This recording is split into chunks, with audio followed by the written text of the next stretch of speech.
আরজিকর হাসপাতালে পাঠরত ছাত্রী খুনের সাথে জড়িত সকলের ফাঁসির দাবিতে লেখা।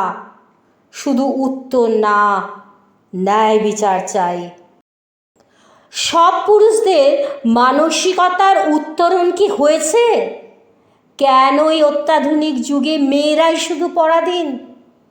৭৮ বছর অতিক্রান্ত হচ্ছে দেশ স্বাধীন হবার, তবে কেন মেয়েরা বিধিনিষেধের গণ্ডিতে বাঁধা থাকবে?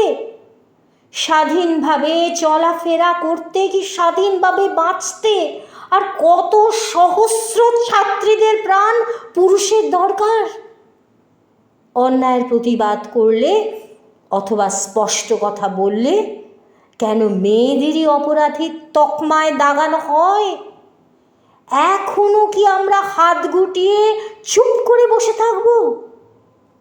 নারী ছেঁড়া ধন হারানো মায়ের এই করুণ আর্তনাদ শুনতে কি পাচ্ছেন চোখ বেঁধে রাখা আইনের রক্ষকরা? জোর করে চাপিয়ে দেওয়া পুরুষের মানসিকতাগুলো আর কতদিন ধরে যে বয়ে বেড়াতে হবে মেয়েদেরকে? নিজেদের মত প্রকাশের স্বাধীনতা আদৌ আছে নারীর? বিচারের নামে প্রহসন আর কতদিন ধরে চলবে? কিসের স্বাধীনতা দিবস?